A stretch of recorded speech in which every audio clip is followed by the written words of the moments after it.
नमस्कार, बहुत बहुत स्वागत आपका आनंद टीवी पर। मैं हूं आपके साथ पारुल। सत्ता का महासंग्राम देख रहे हैं आप, और सत्ता का महासंग्राम में आज बात करेंगे महाकौशल की एक ऐसी सीट की जिसने, या फिर महाकौशल का वो क्षेत्र जिसने सरकार बनाने का काम किया और बिगाड़ने का भी काम किया। चर्चा होगी मध्य प्रदेश के हर एक जिले की, हर एक विधानसभा सीट की, कहां कौन किस पर भारी है ये भी बात करेंगे। आमने सामने इस बार कौन है, जिले की कितनी सीटों पर किसका कब्जा है, इन सीटों पर उतरे बीजेपी और कांग्रेस के उम्मीदवारों से भी चर्चा करेंगे। जानेंगे कि आखिर क्यों उन्हें जनता वोट दे, और अगर वो जीते तो इस बार ऐसा क्या वो करने वाले हैं जिसका सीधा असर वोटर्स पर पड़ेगा। तो चलिए, सत्ता के महासंग्राम में आज बात महाकौशल के जबलपुर जिले की।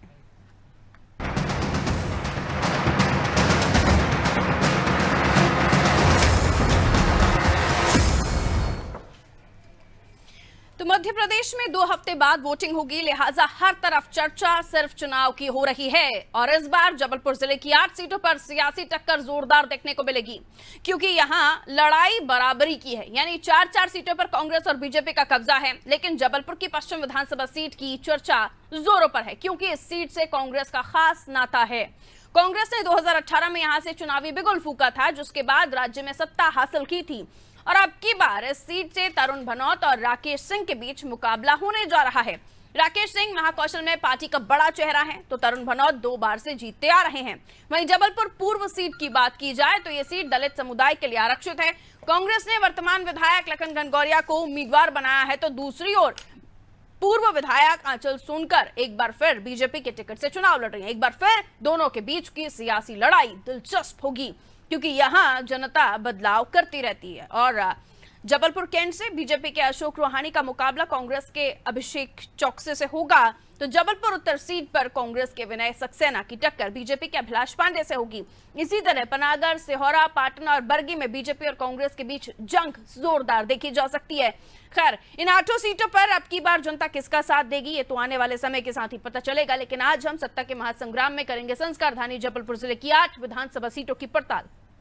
यानी कोशिश होगी कि इन 8 सीटों के समीकरणों को डिकोड किया जा सके।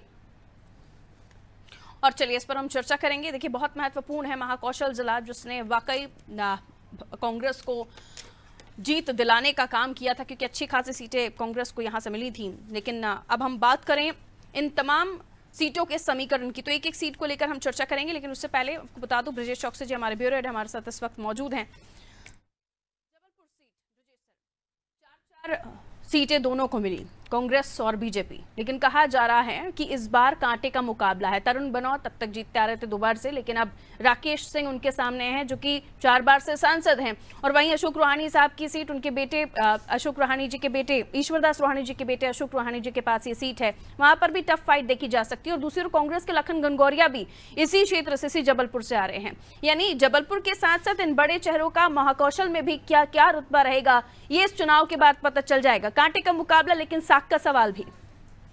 देखिए पारुल, पिछली बार हमने देखा है 2018 में किस तरह से महाकौशल में जबलपुर बेल्ट की हम बात कर लें, क्षेत्र की बात कर लें, तो बराबर का मुकाबला रहा था। क्योंकि उसकी वजह थी कि जबलपुर एक प्रभाव जहां कमलनाथ भी रखते हैं, और कमलनाथ एक सीएम रेस में शामिल थे, इसलिए जबलपुर से उन्हें भरपूर समर्थन मिला था। शायद यही वजह रही है कि हम देखते हैं कि अमित शाह का कार्यक्रम हो, चाहे आदिवासियों को लेकर कार्यक्रम हो, जबलपुर पर उन्होंने फोकस करते रहे। चुनाव से पहले की बात करते हैं हम, आचार संहिता लगने से पहले। चाहे फिर राकेश सिंह, जो पूर्व प्रदेश अध्यक्ष हैं बीजेपी के, उनको मैदान में उतारने का मामला रहा हो। उनको मैदान में ही इसलिए उतारा गया है कि जबलपुर में इस बार बीजेपी प्लस करना चाहती है। और तरुण भनौत, जो कि पूर्व वित्त मंत्री हैं, कमलनाथ की कैबिनेट के सबसे मतलब चर्चित लोगों में थे और पावरफुल लोगों में थे एक तरह से, उनको उनके सामने उतारा गया है।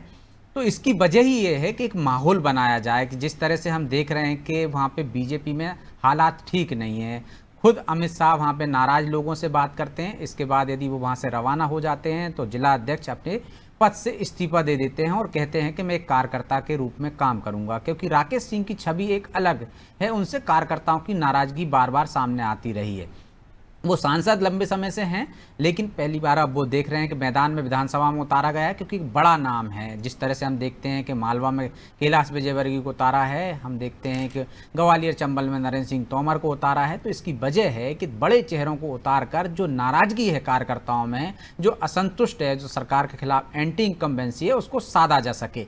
उसी रणनीति के तहत राकेश सिंह को मैदान में उतारा गया है। लेकिन राकेश सिंह से कार्यकर्ता खुश नहीं है, ये बात पार्टी को पता थी और इसी वजह से खुद अमित शाह ने वहां पे डेरा डाला और लोगों को मनाने की कोशिश की गई। लेकिन इसके बावजूद नाराजगी थम नहीं रही है। तो यहाँ पे मुकाबला हम कह सकते हैं कि बराबर का है। कांग्रेस वहां पे पिछली बार भी बराबरी पे रही थी और इस बार बीजेपी चाहती है कि उससे अधिकांश सीटें वो छीन सके, 4 में से जो सीटें उसके पास चली गई थी। इस वजह से वहाँ पे हमने देखा है कि लगातार बीजेपी ने कार्यक्रम किए हैं, लगातार वो कार्यकर्ताओं को मनाने का काम कर रही है। लेकिन कितनी सफल हो पाती है, फिलहाल तो ऐसी उम्मीद दिख नहीं रही है कि जिस तरह से वो मनाने की दिशा में काम कर रहे हैं, क्षेत्र में मतदाताओं को मनाने के काम कर रहे हैं, आयोजन कर रहे हैं, चाहे प्रधानमंत्री का हो, चाहे अमित शाह का हो, चाहे हम देख रहे हैं कि शिवराज सिंह चौहान के कार्यक्रम हो। लेकिन वो कितने सफल होते हैं ये तो परिणाम बताएंगे, क्योंकि बीजेपी के अलावा हम देखते हैं उनके विरोधी खेमा भी वहाँ पर लगातार सक्रिय है। कमलनाथ फिर चेहरा है इस बार, और कमलनाथ का वो बेल्ट है, तो दोनों तरफ साख दाव पर लगी है। एक तरफ राकेश सिंह की साख कह सकते हैं, पार्टी संगठन की साख कह सकते हैं, और दूसरी तरफ हम कमलनाथ की साख भी कह सकते हैं। जो वहां पे असंतुष्टों को साथ जाएगा, जिसमें अभी बीजेपी हमें पीछे दिख रही है, कांग्रेस वहां पे कुछ प्लस में दिख रही है, क्योंकि वो असंतुष्ट वहां उतने नहीं है जितने बीजेपी में है। बिल्कुल, लेकिन अभी तक का आकलन तो है सर। अब हम ये भी खबरें हैं कि अब सभाएं होंगी, माहौल बनाने की कोशिश की जाएगी। क्या इसके बाद जो सभाएं होंगी अलग अलग नेताओं की और स्टार प्रचारकों का यहाँ आना हो जाएगा, तो क्या आप मानते हैं कि कुछ परिवर्तन देखा जा सकता है? क्योंकि हमने देखा कि 3 दिन के अमित शाह के दौरे के बाद ही खबरें आने लगी कि कुछ हद तक चीज़ों को समझा लिया गया है, लोगों को समझा लिया गया है, कार्यकर्ता जिनकी बगावत के सुर बुलंद हो रहे थे उन्हें समझाइश दी गई है। क्या ये माना जाए? देखिए बारुल, हम देखते हैं कि वहाँ पे जो सीटों के हम गणित की बात करें तो एक रोहिणी की सीट है, जिसको हम कह सकते हैं बीजेपी की गढ़ है वो। बाकी के हम अजय बिश्नोई की सीट पर बात कर लें तो अजय बिश्नोई की सीट एक बार वो हार जाते हैं, दूसरी बार जीत जाते हैं, फिर हार जाते हैं। तो इस तरह की सीटें हैं। और हरेंद्र सिंह बब्बू भी एक नाराज लोगों में शामिल हैं वहाँ पे, जो पूर्व विधायक हैं। तो इसलिए मुश्किलें हम कह सकते हैं कि ज़्यादा हैं, और जो जितनी ज़्यादा मेहनत कर लेगा। ग्वालियर चंबल में हम देखते हैं कि विष्णुदत्त शर्मा, जो बीडी शर्मा हैं, उनका भी रिश्तेदारी है वहाँ पे, जेपी नड्डा की भी रिश्तेदारी है। तो वो कितना असर डालती है, क्योंकि हमें महापौर के चुनाव में वो असर दिखा नहीं कि दिग्गजों का वहाँ पे रिश्तेदारी है। यदि नड्डा वहाँ के दामाद हैं तो क्या वैसा समर्थन उनकी पार्टी को वहाँ मिल पाया है। तो यहाँ पे पार्टी पे अब मोदी चेहरा है, तो मोदी के चेहरे पर क्या वहाँ के जो नाराज कार्यकर्ता हैं वो मान सकते हैं कि यदि उनको स्थानीय प्रत्याशी से नाराजगी है तो क्या उसका वो भूल जाएंगे? ये देखने की बात होगी पार्टी उसको किस तरह से संभाल पाती है, ये सबसे बड़ी बात है। उसमें शिवराज सिंह चौहान भी लगातार प्रयास कर रहे हैं कि नाराज लोगों को मना सकें। तो बीजेपी के पास महाकौशल की, जबलपुर की हम बात करें तो वहाँ चुनौती ज्यादा बड़ी है कांग्रेस की तुलना में। बिल्कुल, मनीष हमारे साथ जुड़े हुए हैं जबलपुर से, हमारे सहयोगी, और भी उनसे समझने की कोशिश करते हैं कौन से वो मुद्दे हैं इस वक्त जो चर्चाओं में हैं। और जिस तरह से ब्रजेश जी भी बता रहे थे कि देखिए बगावत के सुर बुलंद हो रहे हैं दोनों तरफ से, लेकिन कांग्रेस ने थोड़ा काम करने का जो कोशिशें हैं उनकी कहीं ना कहीं रफ्तार दिखा रही हैं, लेकिन बीजेपी में थोड़ा अभी भी मामला ठंडा नहीं हुआ है। क्या कुछ मुद्दे हैं जिनको लेकर चर्चाएं हो रही हैं? और खास तौर पर जब चुनावी चर्चा होती है तो जो लोग खास तौर पर आपको चाय की दुकान पर मिल जाएंगे, वहां पर भी चर्चा जोरदार होती है और खुलकर मुद्दों पर बात होती है। तो कौन से वो मुद्दे हैं जिनको लेकर जबलपुर में चर्चा चल रही है? देखिए पारुल, कहीं ना कहीं तो मुद्दे जो यहाँ पर है विकास को लेकर ही ज्यादातर होते हैं। महंगाई की इतना बड़ा मुद्दा नहीं माना जा रहा है, बेरोजगारी की इतनी चर्चा नहीं हो रही।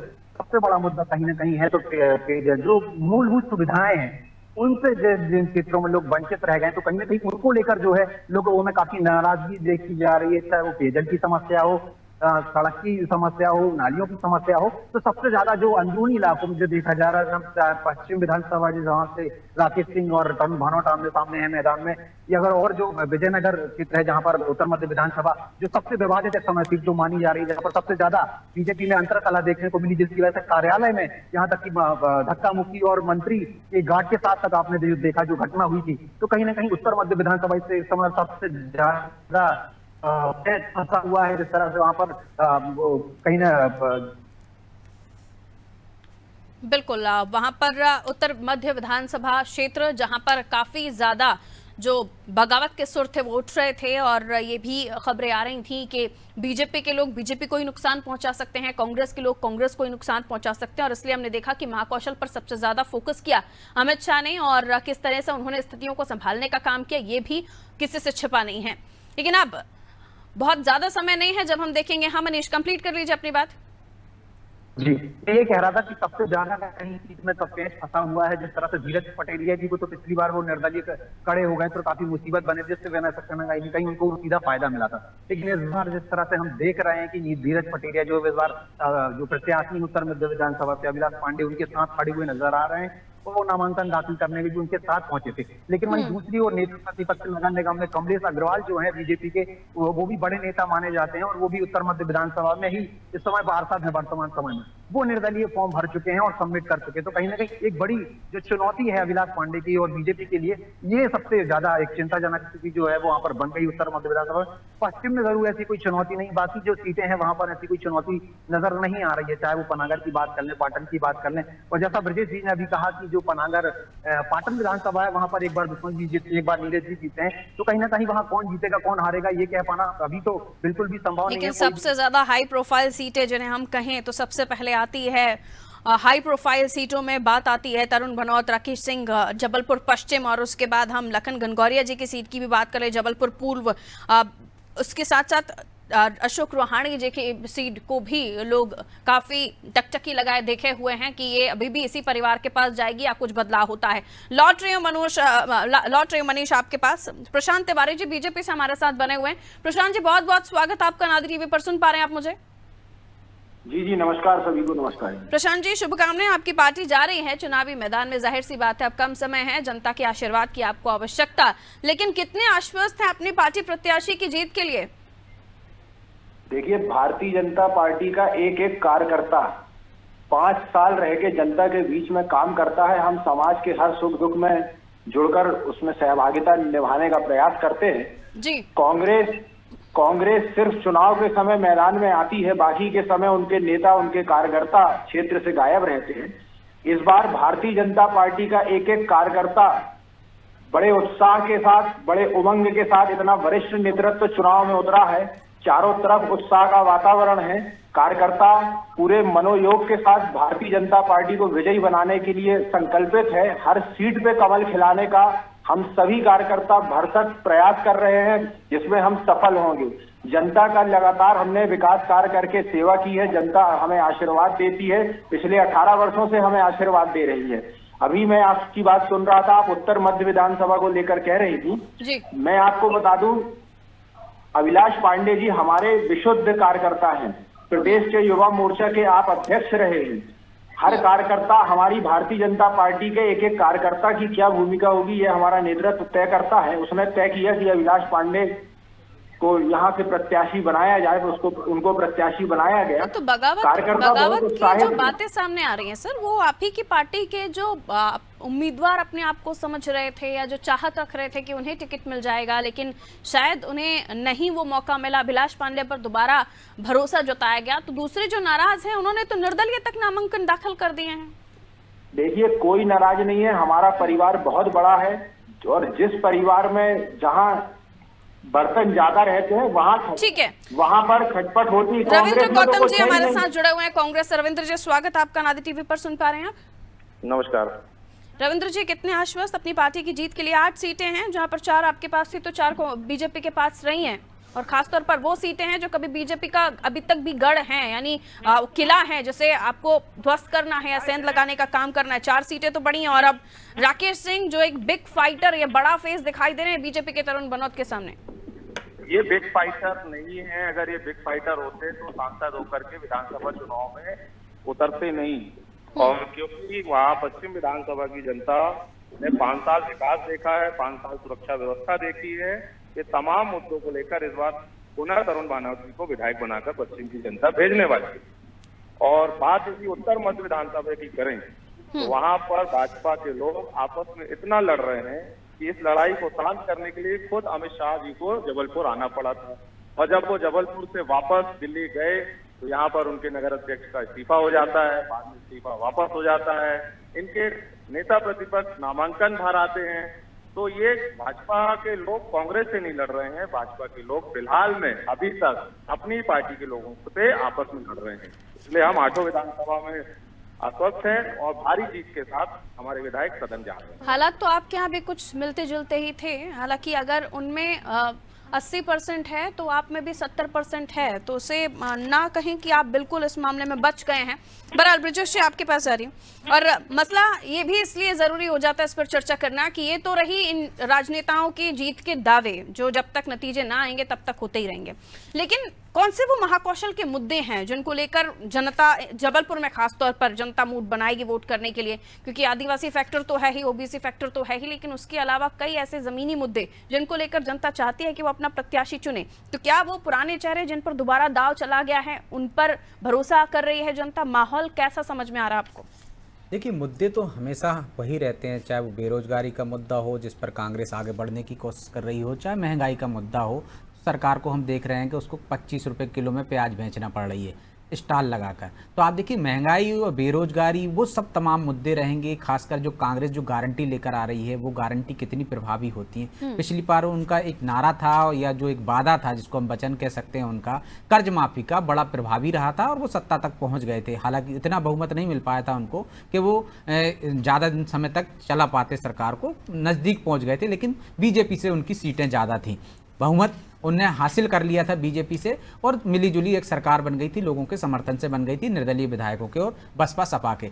लेकिन इस बार जो 11 गारंटी लेकर आ रही है और बीजेपी जो पिछली बार जो गलतियां कर गई थी उससे सबक लेते हुए आगे बढ़ रही है, तो वो क्या उन गलतियों को दोहरा रही है? निश्चित तौर पर हमने देखा है कि आदिवासी वोट बैंक उसका खिसका था, तो लगातार उसने उस वोट बैंक को हासिल करने के लिए उस दिशा में कदम बढ़ाए हैं। चाहे वो पैसा एक्ट हो, चाहे आदिवासी जननायकों की बात हो, चाहे हमने देखा हो कि ग्वालियर जबलपुर में हमने देखा किस तरह से उन्होंने आयोजन किए अमित शाह पहले से, और नामकरण की जो उनके किए जा रहे हैं, चाहे हबीबगंज स्टेशन का हो, चाहे छिंदवाड़ा में हमने देखा हो कि कॉलेज का नाम उस तरह से रखा गया हो आदिवासी जननायकों के नाम पर। उसी दिशा में हम देख रहे हैं कांग्रेस भी काम कर रही है। तो कई बार जो असल मुद्दे रहते हैं वो मुद्दे जब चुनाव सभा पर होता है, जब पीक पर होता है, तो हम देखते हैं कि वो मुद्दे गौण हो जाते हैं, साइड में हो जाते हैं। जो हमेशा बिजली सड़क पानी के जो मुद्दे रहते हैं वो असरकारक नहीं रहते हैं। अब मुद्दे कौन से जा रहे हैं? आप देखिए कि राम मंदिर का जिस तरह से प्राण प्रतिष्ठा हो रही है, उसके बाद लोकार्पण हो रहा है, उसके दिशा में मुद्दे भटकाने की कोशिश कर रही है बीजेपी, उस दिशा में ले जाने की कोशिश कर रही है, और कांग्रेस महंगाई के मामले पर सरकार को घेरने की कोशिश कर रही है। अब दोनों के पास कितनी क्षमता है, ये कार्यकर्ता से लेके संगठन, इसकी भूमिका आ जाती है। जो बेहतर भूमिका निभा लेगा, यदि संगठन उनकी बात हर कार्यकर्ता तक और कार्यकर्ता हर मतदाता तक अपनी बात पहुंचा देगा, पार्टी की बात पहुंचा देगा, उनके वचन पहुंचा देगा, तो हो सकता है बीजेपी प्लस कांग्रेस प्लस हो जाए, माफ कीजिएगा। और यदि बीजेपी अपनी एंटी इनकम्बेंसी, जो नाराजगी है, कार्यकर्ताओं में लड़ाई है, नेताओं में लड़ाई है, उनको साध कर मोदी के नाम पर जो आगे बढ़ रही है, वो अपनी सरकार की उपलब्धियां लेकर पहुंच जाती है, मतदाताओं को संतुष्ट कर सकती है। बेहतर किया उन्होंने 18 साल में। केंद्र की सरकार और मध्य प्रदेश की सरकार ने मिलकर डबल इंजन की जिस तरह से वो बात करते हैं, इतना विकास किया। आगे का हमारा रोड मैप ये है, ये समझाने के ऊपर है, माहौल बनने के ऊपर। अभी तो माहौल बनना शुरू हुआ। शुरू क्या हुआ? अभी तो हम कह सकते हैं कि दोनों ही दल गुटबाजी, भीतरघात, नाराज नेताओं को मनाने में, और जिस तरह से असंतुष्टों ने सरकार के सामने, चाहे संगठन के सामने, दूसरी तरफ चाहे कांग्रेस संगठन के सामने, कमलनाथ के सामने मुश्किलें खड़ी कर रखी हैं, उन्हीं से जूझ रहा है अभी। चाहे दिल्ली से उन्हें मनाने की कोशिश हो रही हो, चाहे मध्य प्रदेश से मनाने की कोशिश हो रही है। जिस तरह से कांग्रेस की खबरें आ रही थी बड़े नेताओं में झगड़े की, उस तरह से हम देखते हैं कि बीजेपी में भी खबरें आ रही थी कि किस तरह से उनके क्षेत्रीय नेता नाराज हैं टिकट बंटवारे को लेकर। जिस तरह से उम्मीद की जा रही थी बड़ी संख्या में टिकट काटे जाएंगे, नए लोगों को मौका दिया जाएगा, जो उम्मीद पाले हुए थे उनकी उम्मीदें पूरी नहीं हुई, वो नाराज हैं। तो नाराजगी का सिलसिला दोनों तरफ चल रहा है। इसे साधने का, इसे मनाने का काम दोनों तरफ से चल रहा है। जो ज्यादा सफल हो जाएगा फिर मुद्दों पर आएंगे, मुद्दों के बाद माहौल बनेगा, जिसका माहौल बन जाएगा उसका पल्ला भारी हो जाएगा। बराबर तो अभी तो हम देख रहे हैं जबलपुर में बराबर की टक्कर मानी जा रही है। जिसने ज्यादा मेहनत कर ली हो सकता है वो आगे निकल जाए, और इसी कोशिश में दोनों दल लगे हुए हैं। बिल्कुल, वापस जो मेहमान हमारे साथ जुड़े हुए हैं उन्हीं के पास मैं जा रही हूँ। प्रशांत जी, जाहिर सी बात है कि कई ऐसे मुद्दे हैं जिनको लेकर जनता आपको चुनेगी भी, और कई ऐसे मुद्दे हैं जिनको लेकर जनता आपको नकार भी देगी। लेकिन जिसने ज़्यादा मेहनत कर ली, जिसने जनता के बीच जाकर ये समझा लिया कि वो क्या कुछ आगे उनका रोड मैप है, खासतौर पर यही चर्चा की जा रही है कि मोदी जी के चेहरे के साथ आप चुनावी मैदान में हैं, तो अब कई ऐसे मुद्दे हैं। फिलहाल तो यही बताया जा रहा है कि आप अभी अपनों से ही पार पाने की कोशिश कर रहे हैं। प्रशांत जी। देखिए, ये जो कह रहे हैं मुद्दे की बात, आज मध्य प्रदेश में ये मुद्दे वाली जो विषय है, ये बिजली, पानी, सड़क, ये विषय अब रह ही नहीं गए। भारतीय जनता पार्टी ने जो लगातार विकास किया है, आज कांग्रेस हमें किसी भी क्षेत्र में पानी, बिजली, सड़क पर नहीं घेर सकती है। वो सिर्फ अनर्गल प्रचार कराकर, दुष्प्रचार कराकर, झूठे आरोप, झूठे लुभावने वादे जनता को देकर सत्ता हासिल करना चाहती है। ठीक है, रविंद्र गौतम जी, क्या कहना है आपका इस पर? मुद्दों पर बात होनी चाहिए कि मुद्दे अब है ही नहीं जबलपुर में बात करने के लिए आप लोगों के पास? मुद्दे हमारे पास युवाओं को लेकर के हैं। लगातार जबलपुर का युवा पलायन करने के लिए तैयार है और पलायन हो चुका है। इसको रोकने के लिए आज तक 18 साल में भाजपा की सरकार ने कोई भी ऐसा उद्योग, कोई भी मल्टीनेशनल कंपनी जबलपुर में नहीं ला पाए कि जो जबलपुर का युवा यहाँ पढ़ लिख करके यहीं पर नौकरी करके जबलपुर के विकास में योगदान दे। तो रोजगार तो हर स्टेट का मसला है रविंद्र जी, हर राज्य में यही स्थिति है, राजस्थान में भी यही स्थिति है। लोग पेपर लीक होने के बाद अभी भी युवाओं को उम्मीद है कि उनको कुछ हासिल होगा रोजगार के लिए, तो वहां पर भी लोग भटक रहे हैं। तो हमें हर जगह पर यही स्थिति बनी हुई है। सरकार की जवाबदारी है कि रोजगार की व्यवस्था करे, और ये तो यहाँ की भाजपा की सरकार व्यापम जैसे घोटालों में फंसी हुई है। यहाँ पर एग्जाम नहीं होते हैं, एग्जाम होते हैं तो पटवारी भर्ती घोटाले जैसे बड़े बड़े घोटाले ये तो चलिए अच्छा हुआ आपसे सुन लिया हमने कि व्यापम घोटाले को लेकर भी इस बार आप लोग दोबारा बात करने वाले हैं, क्योंकि ये पता चल रहा था कि 1.5 महीने की सरकार के बाद जब आपकी सरकार गिर गई तो शिवराज जी की सरकार आने के बाद तो लगा नहीं कि दोबारा व्यापम मुद्दा आप लोग उठाने वाले हैं, क्योंकि ऐसा कोई प्रदर्शन या आंदोलन हुआ ही नहीं। मनीष हमारे साथ जुड़े हुए मेरे सहयोगी, उनके आसपास भी लोग मौजूद है, मनीष के पास जा रहे हैं। और रोजगार के मुद्दे पर जो कांग्रेस का कहना है कि हम पूरी तरीके से कवर दे रहे हैं, हम पूरी तरीके से ओपन अप कर रहे हैं बीजेपी को, मनीष क्या कहना है आम जनता का? वहां पर जो लोग आपके साथ मौजूद हैं उनसे भी जरा सवाल पूछेगा। देखिए, कहीं ना कहीं ये कांग्रेस के नेता है, यहाँ पर हमारे साथ में है बीजेपी के नेता है। जिस तरह से कहा जा रहा है बेरोजगारी हो चाहे महंगाई हो, मुद्दों पर हम उनसे बात करेंगे, जानेंगे कि इनके लोकल मुद्दे जो हैं, किन मुद्दों को लेकर जनता के बीच में जा रहे हैं। सबसे पहले कांग्रेस को जोड़ लेते हैं और जानने की कोशिश करते हैं। जी, कौन कौन से ऐसे मुख्य मुद्दे के बीच में जा रहे हैं वोट मांगने? भैया, सबसे मेन मुद्दा तो बेरोजगारी है, उसके बाद विकास का मुद्दा आता है जो कि सबसे मेन है, जो कि 15 साल पूर्व में हमारे यहाँ भाजपा का शासन था, 5 साल के पहले, पंचवर्षीय के पहले, जिसमें विकास कार्य 0 था। कुछ भी विकास कार्य मध्य क्षेत्र में ऐसे नहीं हुए जिससे जनता खुश हो। और पिछली बार भी जनता ने परिवर्तन का मन बनाया था और इस बार तो मन बना ही चुकी है। ये बहुत ही अच्छा बात हमारे कांग्रेस के नेता ने बोला है कि 15 साल की इनकी सरकार होने के बाद इन्होंने यहाँ पे कोई भी विकास कार्य नहीं किया। तो क्यों इनके नेता मध्य प्रदेश की शिवराज सिंह चौहान जी, केंद्र की स्मार्ट सिटी योजना के जो भी कार्य हुए हैं, क्यों इनके विधायक अपना कार्य इसको बता रहे हैं? ये मध्य प्रदेश की सरकार ने कराए हैं। अर्बन रूरल डेवलपमेंट सोसाइटी जो स्मार्ट सिटी के नाम से संयोजित है, उसके किए हुए कार्य को मध्य उत्तर विधानसभा के विनय सक्सेना जी ने अपनी रील्स बना के इनको अपना कार्य बताया है। ये बहुत ही सच्चे कार्यकर्ता मुझे लगे जिन्होंने साफ रूप से बताया है कि मध्य प्रदेश की सरकार के द्वारा कभी इनके क्षेत्रों में काम नहीं हुआ है। ये अच्छे मित्र मुझे ऐसे लगे कि जिन्होंने खुद स्वयं स्वीकार किया गया है कि मध्य उत्तर विधानसभा में कुछ काम ऐसे नहीं हुए। कहीं ना कहीं जो लगातार आपके ऊपर आरोप लगता है कि 15 महीने की आपकी सरकार आई, उसमें काम नहीं हुए, कोई वादा खिलाफी हुई, किसानों का कर्जा माफ नहीं हुआ, उस पर क्या कहेंगे? कुछ भाजपा के लोगों के भी कर्जे माफ हुए हैं, जो भाजपा के लोग खुलेआम कहते हैं कि हाँ हमारा भी कर्जा माफ हुआ है, आप सोशल मीडिया में देखते ही होंगे। और रही विकास की बात, तो 5 साल में उत्तर मध्य विधानसभा में कितना विकास हुआ है ये जनता ने भी देखा है और प्रदेश ने भी देखा है और सब देख भी रहे हैं। और भैया बोल रहे हैं स्मार्ट सिटी की बात कर रहे हैं, तो स्मार्ट सिटी का मुद्दा ये भी है कि स्मार्ट सिटी में जहां कार्य हुए हैं वहां पे विधायक श्री विनय सक्सेना जी के कोई बोर्ड नहीं है। आज गोल बाजार में स्मार्ट सिटी का इतना बड़ा काम हुआ है, आप पूरे जाके देख सकते हैं क्या गोल बाजार में कहीं बोर्ड लगा है विधायक श्री विनय सक्सेना जी का? तो ये विकास यात्रा जो बता रहे हैं कि ये हमने गार्डन जिस तरीके से बनाया, अभी कुछ दिन पूर्व यहाँ पे लगे थे, ये सारे फोटोग्राफ्स मेरे मोबाइल में है, उनकी रील्स मेरे पास आती है, जो ये बता रहे कि ये कार्य मेरे द्वारा किए गए। जब आप स्वयं स्वीकार रहे हैं कि ये कार्य उनके माध्यम से नहीं हुए, तो वह अपने पोस्टर में क्यों डाल जवाब लेते जाइएगा। बताना चाहूँ, ये हमारा जो पुराना स्टेडियम था उसमें लगभग 70 करोड़ रुपए की लागत से ये एक नया स्टेडियम मध्य उत्तर विधानसभा को हमने दिया है। आप ये वॉकिंग स्ट्रीट देख रहे हैं, लगभग 10 करोड़ की लागत से सन फ्लेम से जो लाइट जलती है, सूर्य की ऊर्जा से लाइट कनेक्टिविटी होती है और शाम को हमारे क्षेत्र की रोजगार बड़ा मुद्दा है जिसको कांग्रेस उठा रही है, उस पर क्या जवाब इनके पास? पूछिए जल्दी से मनीष। क्लासेस चलती है, कल्चरल स्ट्रीट, लेकिन कहीं ना कहीं महंगाई बेरोजगारी जैसे मुद्दे भी आज जनता के बीच में हैं और नाराजगी विकास निरंतर रूप से चल रहा है। मध्य उत्तर विधानसभा में near about 7 smart companies, Shyam construction, JLC construction, Goyals construction, ऐसी बड़ी बड़ी कंपनी पूरे मध्य उत्तर विधानसभा में काम कर रही है और ये बोल रहे काम नहीं हो रहा। रानीताल का आप वेलोड्रम वाला पार्ट को जाके देखिए, आज जहाँ पे उत्तर मध्य विधानसभा का लगभग इनके मन को और कितने मुद्दे हैं जिनको लेकर ये जनता के बीच जाने वाले हैं और कौन सी वो बातें हैं जिसको लेकर एक दूसरे के पास जवाब भी है। बेरोजगारी का मुद्दा उठा रही थी कांग्रेस। विजय जी, आपने देखा कि बीजेपी ने लिस्ट गिना दी कि क्या कुछ उन्होंने किया है रोजगार के लिए।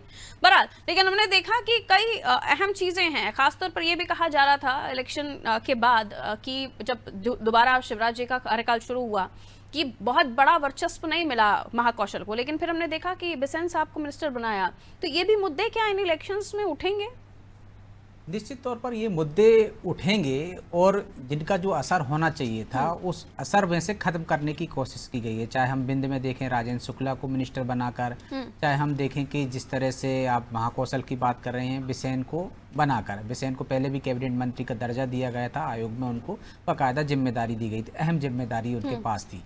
तो बिंद में जो इस तरह से पिछली बार समर्थन मिला था, महाकौशल से लगा हुआ क्षेत्र है, महाकौशल में जो एंटी इनकम्बेंसी देखने को मिल रही थी, जो हम कह रहे हैं बार बार के बीजेपी में वहाँ पे मनमुटाव ज़्यादा है, कार्यकर्ताओं में नाराजगी ज़्यादा है, शायद उसी को साधने की कोशिश की गई है। लेकिन 15 माह में ऐसा कुछ हुआ नहीं है। यदि हम जबलपुर के महापौर की बात करें तो वो भी इसी वजह से एक तरह से जो गुटबाजी के कारण वहाँ पे बीजेपी को नुकसान उठाना पड़ा था। और जो एक चेहरे को लेकर जो माना जा रहा है कि शिवराज जी का चेहरा है, तो इस बार बीजेपी ने कोई चेहरा सामने नहीं रखा है। हर क्षेत्र का छत्रप को आगे कर दिया है कि वहाँ के लोगों में ये महसूस किया जा सके कि वो ये माने कि हमारा नेता भी सीएम बन सकता है, कि हमारे क्षेत्र से भी सीएम चुनकर जा सकता है। यही वजह ट्रेंड ग्वालियर चंबल में कांग्रेस को ज़्यादा समर्थन मिल गया था। महाकौशल में हम देख रहे हैं कि कमलनाथ के कारण ज़्यादा समर्थन मिल गया था। उनको लग रहा था कि इन दोनों में से कोई सीएम बनेगा तो क्षेत्र का विकास तेजी से होगा। बीजेपी ने यही दाव चला है, तो ये दाव कितना कारगर होता है ये तो आने वाला समय बताएगा। फिलहाल ये दाव अभी तो लग रहा है कि मजबूत है और जो एंटी इनकम्बेंसी थी उसको कहीं ना कहीं पार पा चुका है। छत्रप है इस बार मैदान में जिनके कंधों पर दी गई है जिम्मेदारी। बहुत बहुत शुक्रिया ब्रजेश जी। लेकिन महाकौशल में खासतौर पर जबलपुर की 8 सीटें, 4 बीजेपी के पास, 4 कांग्रेस के पास, दोनों ही मुस्तैदी से लगे हुए हैं कि ज्यादा नंबर्स ले लें। लेकिन कई बार मुद्दों को लेकर भी बात हो रही है। कई बार यह भी कहा जा रहा है कि अंदर खाने जो असंतोष लिए हुए मन में रखे हुए लोग हैं वो ही पार्टियों को नुकसान पहुंचाएंगे। हालांकि यह भी कहा जा रहा है कि कुछ समय के बाद माहौल बदल भी सकता है और इसी का इंतजार है कि क्या परिस्थितियां बदलती हैं या फिर स्थिति अगर यथावत रहती है तो किसको फायदा किसको नुकसान, आने वाले समय पता चलेगा। महाकौशल का जबलपुर किसका? दीजिए इजाजत, नमस्कार।